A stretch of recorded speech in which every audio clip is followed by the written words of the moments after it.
ओम शांति 3 जनवरी 2025 साकार मुरली मुरलीर मुख्य पॉइंट रे बाबा कहते मिठे बच्चे निराकार बाबा तुम मानक निजर मत दे आस्तिक कराउछंती।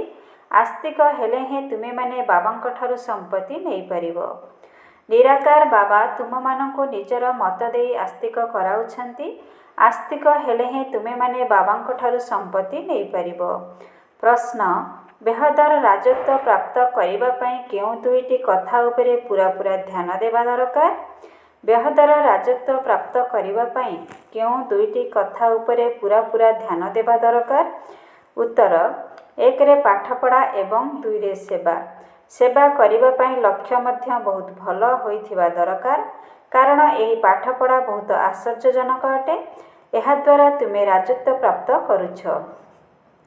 द्वापर जुग ठारू धन दान करने द्वारा राजत्व मिली थाए, किंतु एबे तुमे माने पाठपढ़ा द्वारा राजकुमार राजकुमारी होछ। गीता हमारे तीर्थ न्यारे है। ओम शांति। मधुर आत्मिक संतान माने गीतर गोटे धाड़ी शुणिले तुमर तीर्थ है घरे बसी चुपचाप मुक्तिधाम रे पहुँचवा।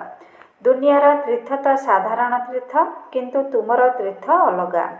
मनुष्य मानकर बुद्धि जगत साधु सन्त मानक आड़क बहुत आकर्षित हेउछि, किंतु तुम मानक तो केवल बाबा को ही मने पकाइबा पई निर्देश मिलुछि। सीए हेउछंती निराकार बाबा। एपरि नुहे जे निराकार को मानुथिबा व्यक्ति निराकारी मतर अटंती। दुनिया रे तो मत मतांतर बहुत रहिछि ना। निराकार बाबा ही एही गोटिए निराकारी मत देउछंती, जहाद्वारा मनुष्य सर्वोत्तम पद जीवन मुक्ति अथवा मुक्ति पाउछंती। एही कथा को केही भी किछि हेले जानि नाहंती। केवल एपरि कहि देउछंती जे आमे निराकार को मानुछु। एठारे अनेक मत रहिछि। सत्य जुगरे केवल गोटिए मत रहिबो। कलि जुगरे अनेक मत रहिछि, अनेक धर्म अछि। एठारे तो लक्ष लक्ष कोटि कोटि मत थिबो।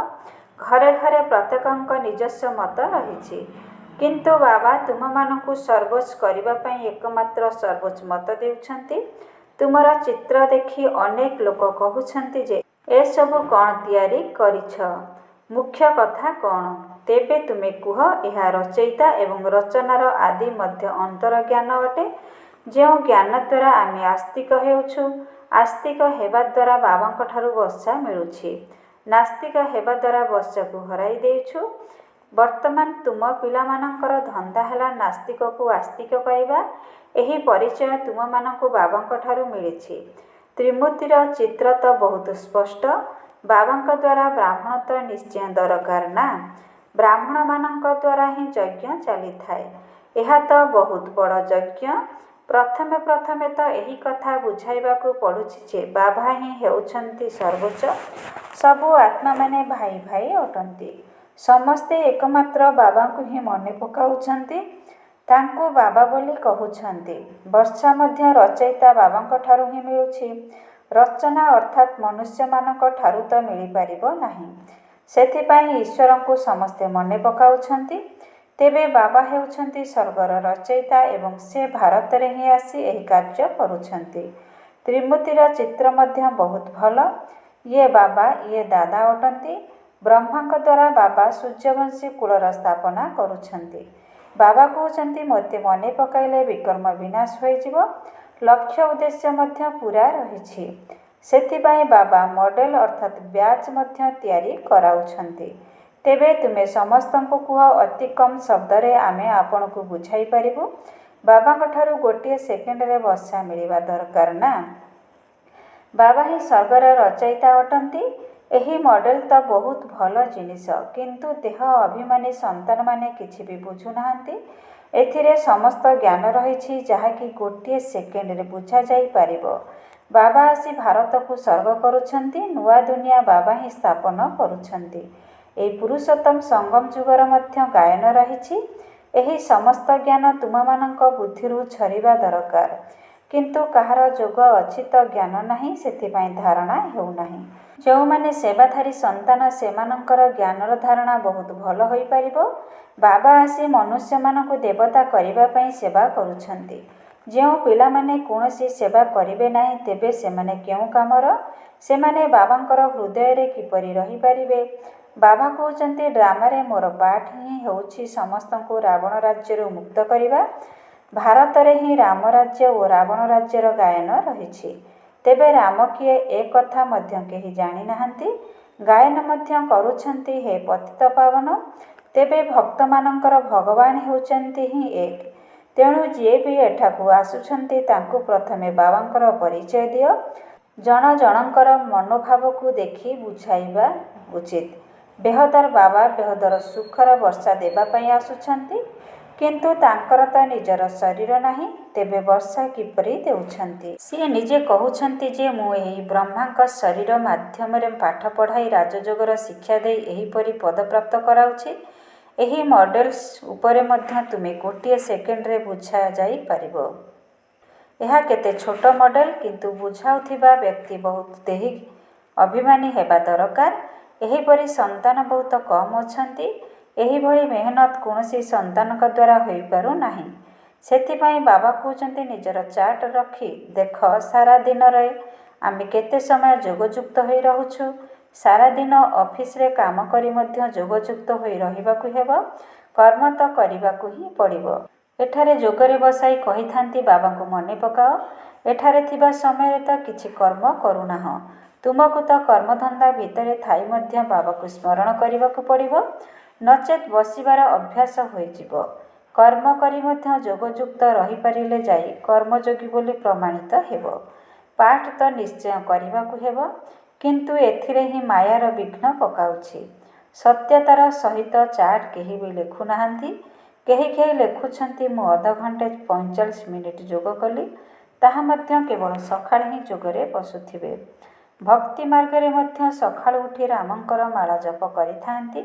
ଏପରି ନୁହେଁ ଯେ ସେହି ସମୟରେ ଗୋଟିଏ ଧୁନରେ ରହିଥାନ୍ତି ନା, ସେତେବେଳେ ଆହୁରି ମଧ୍ୟ ବହୁତ ସଂକଳ୍ପ ଆସୁଥିବ। ତୀବ୍ର ଭକ୍ତମାନଙ୍କର ବୁଦ୍ଧି କିଛି କ୍ଷଣ ସ୍ଥିର ରହିଥାଏ। ଏହା ତ ହେଉଛି ଅଜପ ଜପ।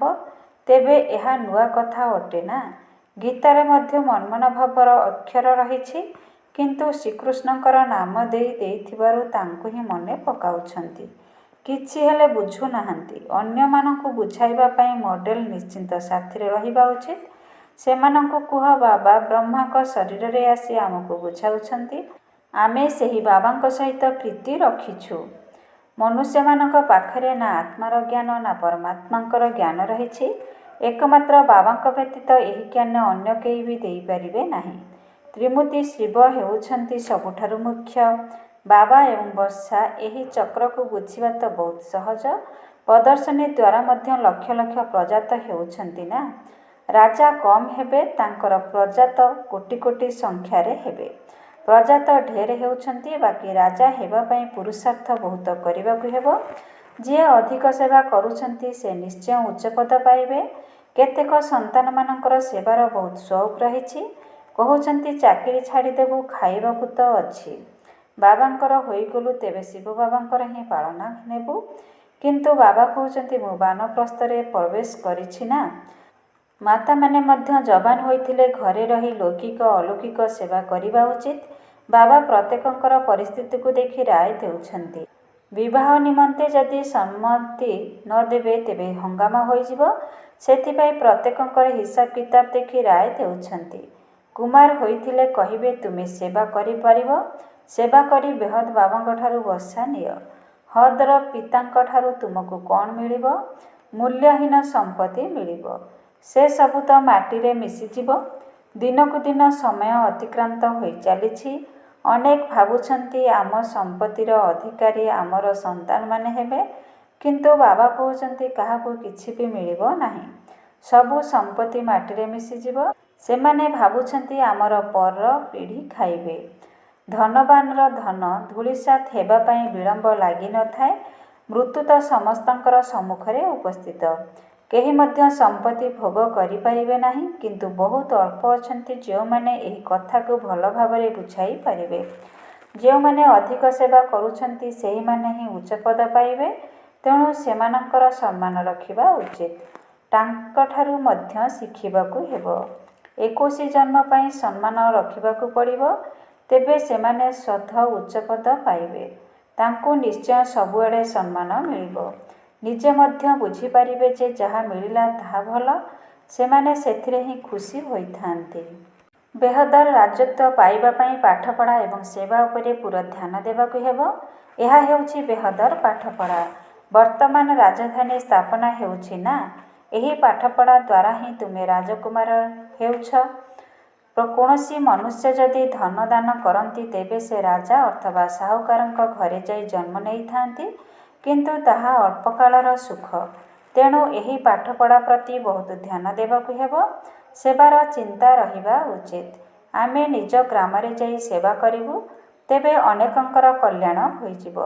ବାବା ଜାଣିଛନ୍ତି ଏପରି ସେବାର ସଉକ ବର୍ତ୍ତମାନ କାହା ପାଖରେ ନାହିଁ। ସେଥିପାଇଁ ଲକ୍ଷଣ ମଧ୍ୟ ଭଲ ହେବା ଦରକାର ନା। ଏପରି ନୁହେଁ ଯେ ଅପସେବା କରି ଆହୁରି ଯଜ୍ଞର ନାମକୁ ବଦନାମ କରିବେ। ଏପରି କରିବା ଦ୍ୱାରା ନିଜର ହିଁ କ୍ଷତି କରିଦେବେ। ବାବା ତ ପ୍ରତ୍ୟେକ କଥାକୁ ଭଲ ଭାବରେ ବୁଝାଉଛନ୍ତି। ମଡେଲ୍ସ ଆଦି ତିଆରି କରିବା ପାଇଁ କେତେ ଚିନ୍ତା ରହୁଛି। ପୁଣି ବୁଝିବାକୁ ହୁଏ ଯେ ଡ୍ରାମା ଅନୁସାରେ ବିଳମ୍ବ ହେଉଛି। ଲକ୍ଷ୍ମୀନାରାୟଣଙ୍କର ଏହି ଟ୍ରାନ୍ସଲାଇଟର ଚିତ୍ର ମଧ୍ୟ ଫାଷ୍ଟକ୍ଲାସ୍ ଅଟେ। କିନ୍ତୁ ପିଲାମାନଙ୍କ ଉପରେ ଆଜି ବୃହସ୍ପତିର ଦଶା ତ କାଲି ପୁଣି ରାହୁର ଦଶା ପଡ଼ିଯାଉଛି। ତେଣୁ ଡ୍ରାମାର ପାର୍ଟକୁ ସାକ୍ଷୀ ହୋଇ ଦେଖିବାକୁ ପଡ଼ିବ। ଉଚ୍ଚପଦ ପ୍ରାପ୍ତ କରୁଥିବା ଆତ୍ମା ବହୁତ କମ୍ ଅଛନ୍ତି। ହୋଇପାରେ କାଳେ ଖରାପ ଗ୍ରହ ଚାଲିଯିବ। ଖରାପ ଗ୍ରହ ଚାଲିଗଲେ ପୁଣି ପୁରୁଷାର୍ଥ କରିବାରେ ଲାଗିଯାଆନ୍ତି। ତେବେ ପୁରୁଷାର୍ଥ କରି ନିଜର ଜୀବନ ଗଢ଼ିବା ଉଚିତ, ନଚେତ୍ କଳ୍ପ କଳ୍ପାନ୍ତର ପାଇଁ ସତ୍ୟାନାଶ ହୋଇଯିବ। ଭାବିବାକୁ ହେବ ଯେ କଳ୍ପପୂର୍ବ ସଦୃଶ୍ୟ ଗ୍ରହାଚାରୀ ଆସିଛି। ଶ୍ରୀମତରେ ନ ଚାଲିଲେ ପଦ ମଧ୍ୟ ମିଳିବ ନାହିଁ। ଭଗବାନଙ୍କ ଶ୍ରୀମତ ହେଉଛି ସର୍ବୋତ୍ତମ। ତୁମ ବ୍ୟତୀତ ଏହି ଲକ୍ଷ୍ମୀନାରାୟଣଙ୍କର ଚିତ୍ରକୁ କେହି ବୁଝିପାରିବେ ନାହିଁ। କହିବେ ଚିତ୍ର ତ ବହୁତ ଭଲ ତିଆରି କରିଛ, କିନ୍ତୁ ତୁମେ ଏହି ଚିତ୍ର ଦେଖିବା ମାତ୍ରେ ବ୍ରହ୍ମଲୋକ, ସୂକ୍ଷ୍ମଲୋକ, ସ୍ଥୂଳଲୋକ ସାରା ସୃଷ୍ଟିର ଚକ୍ର ବୁଦ୍ଧିରେ ଆସିଯାଉଛି। ତୁମେମାନେ ପୁରୁଷାର୍ଥର କ୍ରମ ଅନୁସାରେ ନଲେଜଫୁଲ୍ ହେଉଛ। ବାବାଙ୍କୁ ତ ଏହି ଚିତ୍ର ଦେଖି ବହୁତ ଖୁସି ଲାଗୁଛି। ତେବେ ଛାତ୍ରମାନେ ମଧ୍ୟ ଖୁସି ହେବା ଦରକାର ନା। ଆମେ ପାଠ ପଢ଼ି ଏହିପରି ହେବୁ। ପାଠପଢ଼ା ଦ୍ୱାରା ହିଁ ଉଚ୍ଚପଦ ମିଳିବ।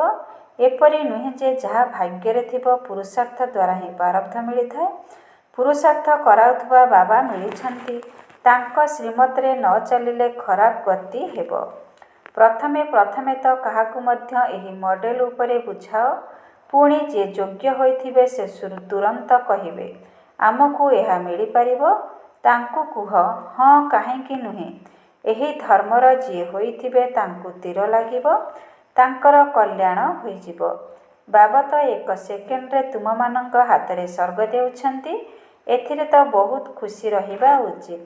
ତୁମେ ଶିବଙ୍କର ଭକ୍ତମାନଙ୍କୁ ଏହି ଜ୍ଞାନ ଦିଅ। କୁହ, ଶିବ ବାବା କହୁଛନ୍ତି ମୋତେ ମନେ ପକାଇଲେ ତୁମେ ରାଜାମାନଙ୍କର ରାଜା ହୋଇଯିବ। ବାସ୍ ସାରାଦିନ ଏହି ସେବା କର। ଖାସ୍ ବନାରସରେ ଶିବଙ୍କର ବହୁତ ମନ୍ଦିର ଅଛି। ସେଠାରେ ଭଲ ସେବା ହୋଇପାରିବ। କେହି ନା କେହି ବାହାରିବେ। ବହୁତ ସହଜ ସେବା ଅଟେ। କେହି କରି ଦେଖ। ଖାଇବାକୁ ତ ମିଳିଯିବ, ସେବା କରି ଦେଖ। ସେଣ୍ଟର ତ ସେଠାରେ ଅଛି। ସକାଳୁ ମନ୍ଦିରକୁ ଯାଅ, ରାତିରେ ଫେରିଆସ। ସେଣ୍ଟର ତିଆରି କରିଦିଅ। ସବୁଠାରୁ ଅଧିକ ତୁମେ ଶିବଙ୍କ ମନ୍ଦିରରେ ସେବା କରିପାରିବ। ଶିବଙ୍କ ମନ୍ଦିର ହିଁ ଉଚ୍ଚରୁ ଉଚ୍ଚ ଅଟେ। ବମ୍ବେରେ ବବୁଲନାଥଙ୍କ ମନ୍ଦିର ଅଛି। ସାରାଦିନ ସେଠାରେ ଯାଇ ସେବା କରି ଅନେକଙ୍କର କଲ୍ୟାଣ କରିପାରିବ। ସେଥିପାଇଁ ଏହି ମଡେଲ ହିଁ ଯଥେଷ୍ଟ। ଚେଷ୍ଟା କରି ଦେଖ। ବାବା କହୁଛନ୍ତି ଏହି ମଡେଲ ଲକ୍ଷେ କ'ଣ 10 ଲକ୍ଷ ତିଆରି କର। ବୃଦ୍ଧ ଲୋକମାନେ ବହୁତ ଭଲ ସେବା କରିପାରିବେ। ଢେର ପ୍ରଜା ହୋଇଯିବେ।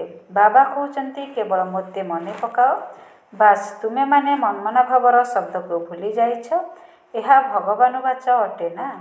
କୃଷ୍ଣ କ'ଣ ଭଗବାନ ହୋଇପାରିବେ? ସେ ତ ପୁରା 84 ଜନ୍ମ ନେଉଛନ୍ତି। ଶିବ ବାବା ଏହି କୃଷ୍ଣକୁ ମଧ୍ୟ ସେହି ପଦ ପ୍ରାପ୍ତ କରାଉଛନ୍ତି। ଏଥିରେ ଧକ୍କା ଖାଇବାର କ'ଣ ଅଛି? ବାବା ତ କହୁଛନ୍ତି କେବଳ ମୋତେ ମନେ ପକାଅ। ତୁମେ ଶିବଙ୍କ ମନ୍ଦିରରେ ସବୁଠାରୁ ଭଲ ସେବା କରିପାରିବ। ସେବାର ସଫଳତା ପାଇଁ ଦେହୀ ଅଭିମାନୀ ସ୍ଥିତିରେ ସ୍ଥିତ ହୋଇ ସେବା କର। ଯଦି ହୃଦୟ ସ୍ୱଚ୍ଛ ଥିବ ତେବେ ମନସ୍କାମନା ପୂର୍ଣ୍ଣ ହେବ। ବନାରସ ପାଇଁ ବାବା ଖାସ୍ ରାୟ ଦେଉଛନ୍ତି। ସେଠାରେ ବାନପ୍ରସ୍ଥିମାନଙ୍କର ଆଶ୍ରମ ମଧ୍ୟ ଅଛି। କୁହ, ଆମେ ବ୍ରହ୍ମାଙ୍କର ସନ୍ତାନ, ବ୍ରାହ୍ମଣ ଅଟୁ। ବାବା ବ୍ରହ୍ମାଙ୍କ ମାଧ୍ୟମରେ କହୁଛନ୍ତି, ମୋତେ ମନେ ପକାଇଲେ ବିକର୍ମ ବିନାଶ ହୋଇଯିବ। ବିକର୍ମକୁ ବିନାଶ କରିବାର ଅନ୍ୟ କୌଣସି ଉପାୟ ନାହିଁ। ତେବେ ସକାଳୁ ଆରମ୍ଭ କରି ରାତ୍ରି ପର୍ଯ୍ୟନ୍ତ ମନ୍ଦିରରେ ବସି ସେବା କର। ଚେଷ୍ଟା କରି ଦେଖ। ଶିବ ବାବା ସ୍ୱୟଂ କହୁଛନ୍ତି, ମୋର ମନ୍ଦିର ତ ବହୁତ ଅଛି, ତୁମକୁ କେହି ବି କିଛି କହିବେ ନାହିଁ, ଆହୁରି ଖୁସି ହୋଇଯିବେ। ଇଏ ତ ଶିବ ବାବାଙ୍କର ବହୁତ ମହିମା କରୁଛନ୍ତି। କୁହ, ଇଏ ହେଉଛନ୍ତି ବ୍ରହ୍ମା, ଇଏ ବ୍ରାହ୍ମଣ ଅଟନ୍ତି, ଇଏ କୌଣସି ଦେବତା ନୁହନ୍ତି। ଇଏ ମଧ୍ୟ ଶିବ ବାବାଙ୍କୁ ସ୍ମରଣ କରି ଏହି ପଦ ନେଉଛନ୍ତି। ଏହାଙ୍କର ଶରୀରର ଆଧାର ନେଇ ଶିବ ବାବା କହୁଛନ୍ତି, କେବଳ ମୋତେ ମନେ ପକାଅ। ଏହା କେତେ ସହଜ କଥା। ବୟସ୍କମାନଙ୍କ ମଧ୍ୟ କେହି ଅପମାନ କରିବେ ନାହିଁ। ବନାରସରେ ବର୍ତ୍ତମାନ ପର୍ଯ୍ୟନ୍ତ ଏତେ କୌଣସି ସେବା ହୋଇନାହିଁ। ମଡେଲ ଅଥବା ଚିତ୍ର ଉପରେ ବୁଝାଇବ ତ ବହୁତ ସହଜ। ଯଦି କେହି ଗରିବ ହୋଇଥିବେ ତେବେ କୁହ, ତୁମକୁ ଏହି ପତ୍ରିକା ମାଗଣାରେ ଦେଉଛୁ। ସାହୁକାର ହୋଇଥିଲେ କୁହ, ତୁମେ ଏହି ପତ୍ରିକାର ମୂଲ୍ୟ ଦେଲେ ଅନେକଙ୍କର କଲ୍ୟାଣ ପାଇଁ ଆହୁରି ମଧ୍ୟ ଛପାଇବୁ। ତେଣୁ ତୁମର ମଧ୍ୟ କଲ୍ୟାଣ ହୋଇଯିବ। ତେବେ ସମୟ ଆସିବ, ତୁମର ଏହି ଧନ୍ଦା ସବୁଠାରୁ ଭଲ ହୋଇଯିବ। କେହି ପ୍ରଚେଷ୍ଟା କରି ଦେଖ। ଆଚ୍ଛା, ମିଠା ମିଠା ଶିଖିଲେ थे ସନ୍ତାନମାନଙ୍କ ପ୍ରତି ମାତା ପିତା ବାପଦାଦାଙ୍କର ମଧୁର ସ୍ନେହସମ୍ପନ୍ନ ଶୁଭେଚ୍ଛା ଏବଂ ସୁପ୍ରଭାତ। ଆତ୍ମିକ ପିତାଙ୍କର ଆତ୍ମିକ ସନ୍ତାନମାନଙ୍କୁ ନମସ୍ତେ। ଆତ୍ମିକ ସନ୍ତାନମାନଙ୍କର ଆତ୍ମିକ ପିତାଙ୍କୁ ନମସ୍ତେ ନମସ୍ତେ ନମସ୍ତେ। ଓମ୍ ଶାନ୍ତି। ମେରା ବାବା, ପ୍ୟାରା ବାବା, ମିଠା ବାବା, ଶୁକ୍ରିୟା ବାବା। ଓମ୍ ଶାନ୍ତି। ଧାରଣା ପାଇଁ ମୁଖ୍ୟ ସାର। 1ରେ ଜ୍ଞାନକୁ ଜୀବନରେ ଧାରଣ କରିବା ସହିତ ସେବା ମଧ୍ୟ କରିବାକୁ ହେବ। ଯେଉଁମାନେ ଅଧିକ ସେବା କରୁଛନ୍ତି, ଲକ୍ଷଣ ଅର୍ଥାତ୍ ସ୍ୱଭାବ ସଂସ୍କାର ମଧ୍ୟ ବହୁତ ଭଲ ଅଛି, ସେମାନଙ୍କର ସମ୍ମାନ ମଧ୍ୟ ନିଶ୍ଚିତ ରଖିବାକୁ ହେବ। 2ରେ କର୍ମ କରିବା ସମୟରେ ଯୋଗଯୁକ୍ତ ହୋଇ ରହିବାର ଅଭ୍ୟାସ କରିବାକୁ ହେବ। ସେବାରେ ସଫଳତା ପ୍ରାପ୍ତ କରିବା ପାଇଁ ନିଜର ଅବସ୍ଥାକୁ ଦେହି ଅଭିମାନୀ କରିବାକୁ ପଡ଼ିବ। ହୃଦୟକୁ ନିର୍ମଳ ରଖିବାକୁ ହେବ। ବରଦାନ। ସର୍ବ ସମସ୍ୟାଗୁଡ଼ିକୁ ବିଦାୟ ଦେବାର ସମାରୋହ ପାଳନ କରୁଥିବା ସମାଧାନ ସ୍ୱରୂପ ହୁଅ। ସମାଧାନ ସ୍ୱରୂପ ଆତ୍ମାମାନଙ୍କର ମାଳା ସେତେବେଳେ ପ୍ରସ୍ତୁତ ହେବ ଯେତେବେଳେ ତୁମେମାନେ ନିଜର ସମ୍ପୂର୍ଣ୍ଣ ସ୍ଥିତିରେ ସ୍ଥିତ ହେବ। କାରଣ ସମ୍ପୂର୍ଣ୍ଣ ନିକଟରେ ସମସ୍ୟାଗୁଡ଼ିକ ପିଲାଦିନର ଖେଳ ଭଳି ଅନୁଭବ ହୋଇଥାଏ, ଅର୍ଥାତ୍ ସମାପ୍ତ ହୋଇଯାଏ। ଯେପରି ବ୍ରହ୍ମାବାବାଙ୍କ ସମ୍ମୁଖରେ ଯଦି କୌଣସି ପିଲା କିଛି ସମସ୍ୟା ନେଇ ଆସୁଥିଲା, ତେବେ ସମସ୍ୟାର କଥା ଶୁଣାଇବା ପାଇଁ ତାର ସାହସ ହେଉ ନଥିଲା, ତାକୁ ଭୁଲି ଯାଉଥିଲା। ସେହିପରି ତୁମେମାନେ ଯଦି ସମାଧାନ ସ୍ୱରୂପ ହୋଇଯିବ, ତେବେ ଅଳ୍ପ କାଳ ପାଇଁ ସମସ୍ୟାଗୁଡ଼ିକର ବିଦାୟ ସମାରୋହ ହୋଇଯିବ। ତେଣୁ ବିଶ୍ୱର ସମସ୍ୟାଗୁଡ଼ିକର ସମାଧାନ ହିଁ ପରିବର୍ତ୍ତନ ଅଟେ। ସ୍ଲୋଗାନ। ଯେଉଁମାନେ ସର୍ବଦା ଜ୍ଞାନକୁ ସ୍ମରଣ କରିଥାନ୍ତି, ସେମାନେ ମାୟାର ଆକର୍ଷଣଠାରୁ ସୁରକ୍ଷିତ ହୋଇଯାଆନ୍ତି। ଯେଉଁମାନେ ସର୍ବଦା ଜ୍ଞାନକୁ ସ୍ମରଣ କରିଥାନ୍ତି, ସେମାନେ ମାୟାର ଆକର୍ଷଣଠାରୁ ସୁରକ୍ଷିତ ହୋଇଯାଆନ୍ତି। ଓମ୍ ଶାନ୍ତି। ଓମ୍ ଶାନ୍ତି। ଓମ୍ ଶାନ୍ତି।